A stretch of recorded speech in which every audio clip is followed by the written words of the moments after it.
A black screen on an Acer Spin can usually be resolved without replacing the computer. We will repair Windows startup, troubleshoot boot issues, and use recovery options to restore your system. A lot of errors pertain to this problem, and we're going to go ahead and jump into what should hopefully be a pretty straightforward process, guys. And we're going to go ahead and jump right into it. First thing I'd recommend doing would be to actually go ahead and boot to the troubleshooting utility on Windows 11. So if you do a hard power off 3 times in a row, Windows should automatically attempt to launch the startup repair utility. And if it doesn't find anything, it will give you the option to select advanced settings, in which case it will take you to a screen that looks like this. Now, if it does not take you to a screen that looks like this, or you're unable to get to that, you can also download the Windows 10 Media Creation Utility, or Windows 11. They probably will make a creation utility for Windows 11 at some point. And it doesn't really matter, you can actually run the Windows 10 utility on Windows 11 as far as I'm aware. And you should be able to run the troubleshooting utilities built in within it. So you just would go ahead and download it to an ISO file and then burn it to a DVD or USB. It'd have to be about 4 gigabytes or more. It couldn't be a small USB flash drive, and it couldn't be a CD. It'd have to be a DVD. And then you'd boot your computer from it.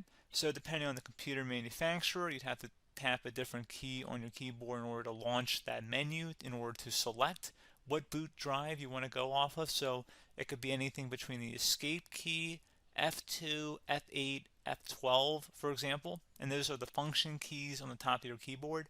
So you may have to just do a little bit of trial and error. Shouldn't take you more than a couple minutes. Googling it would probably be best before you even begin. But anyway, we're ready to go ahead and jump right into it. So we're on the choose an option page. So these will look very similar whether you're booting from it directly within Windows itself, or if you're plugged in a USB flash drive with the media creation utility installed and you selected the recovery option. So when you are setting up your Windows 11 installation or Windows 10, depending on the drive you're using, there should be an option to repair your computer in the bottom left corner of the dialog window, one of the first screens that comes up. You go ahead and select that, and then it would take you to a troubleshooting screen like you see here.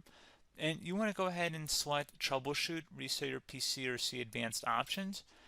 And then there are going to be a whole bunch of options in here that we're going to explore in today's video. The first one, we're going to actually go underneath advanced options, and then select startup repair, fix problems that keep Windows from loading. So go ahead and select that first.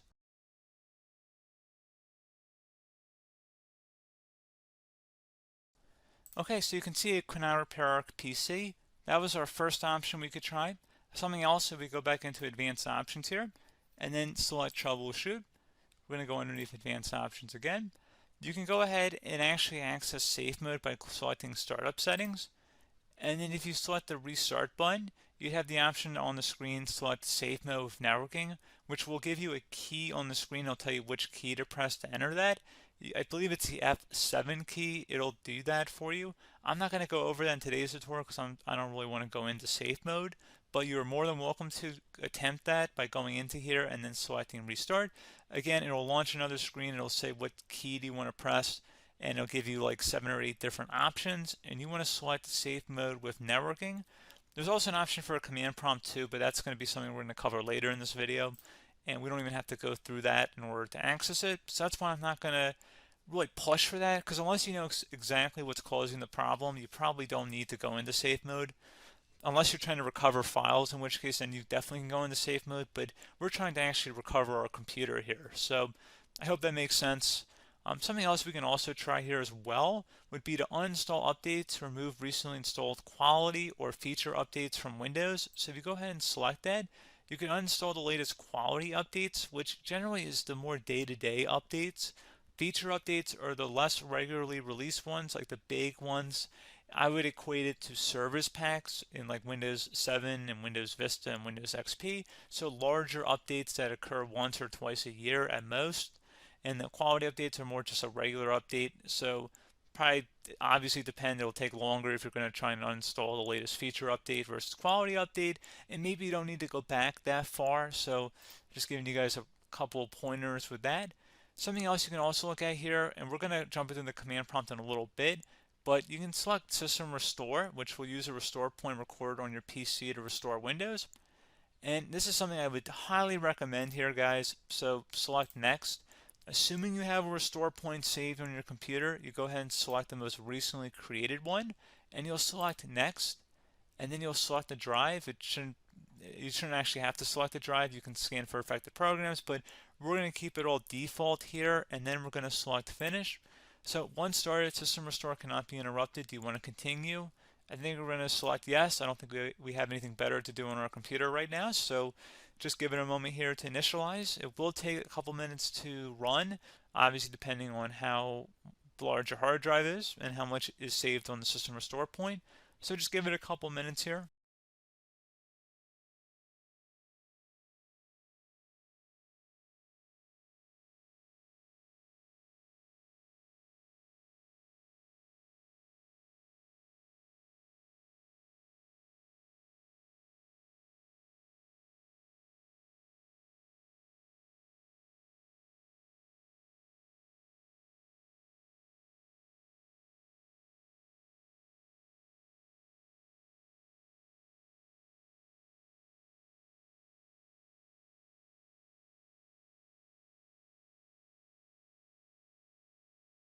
System has been restored successfully.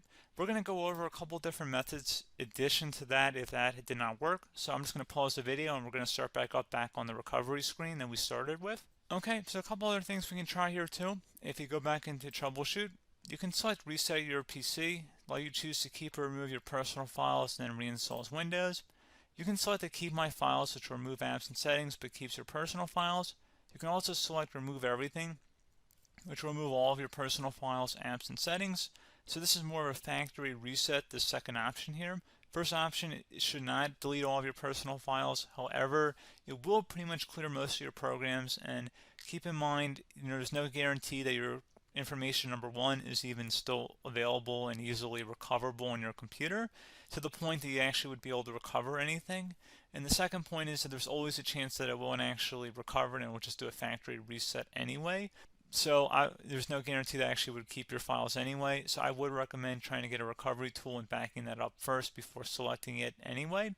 But again, those are a couple different options. And then something else you can try here if you go back to the choose an option. Another option, if you go underneath choose an option and select troubleshoot, advanced options, and now select where it says command prompt. Okay, so the first thing we should do is type our main hard drive here. In most cases, it should be the C drive. So you just do a C colon and then hit enter on your keyboard. So once you're underneath the C drive, we're going to type in dir and then hit enter on your keyboard. It should have program files, users, and Windows all in there. That's how you know you're in the right directory.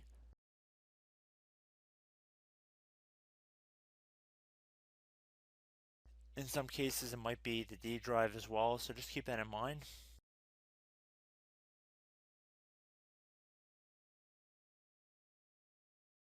Next thing we're going to do is type in cd space / Windows / system 32 / config, and then you're going to hit enter on your keyboard.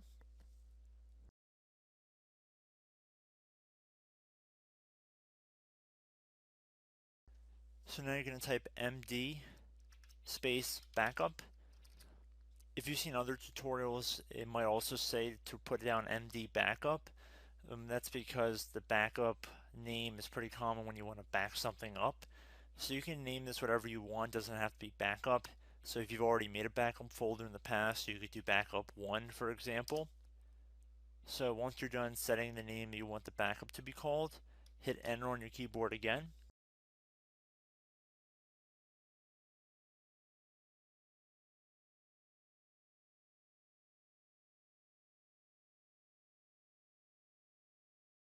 At this point, you want to type copy, C-O-P-Y, space. Then you want to do the star symbol above the 8 key. Then do a period or a dot, whatever you want to call it. Then another star sign, and then another space, and then type backup. And then hit enter on your keyboard.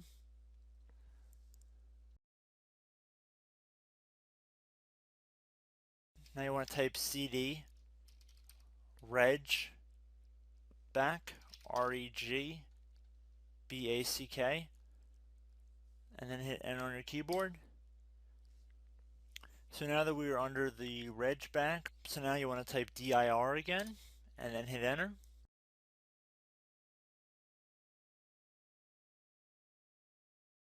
So now at this point we're going to type copy again. So copy, space, $, dot, another $, space, and then 2 dots. So we're going to type copy, space, $, dot, sign, $, dot, dot, and then hit enter on your keyboard again. So for overwrite, you want to overwrite all. So type A on your keyboard, so capital A, and then hit enter on your keyboard.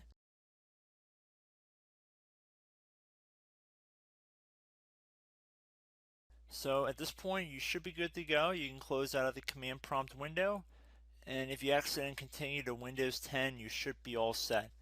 So I hope one of these 3 or 4 different methods we went through in this tutorial helped you guys out. Again, I'm not sure if you guys heard me earlier, but try to go back into your safe mode if possible and uninstall any programs you know might be conflicting with the Windows startup if you can get into safe mode. So just keep that in mind. Something very simple like that could be blocking up everything. So again, I hope this tutorial helped you guys out, and I will catch you in the next tutorial. Goodbye.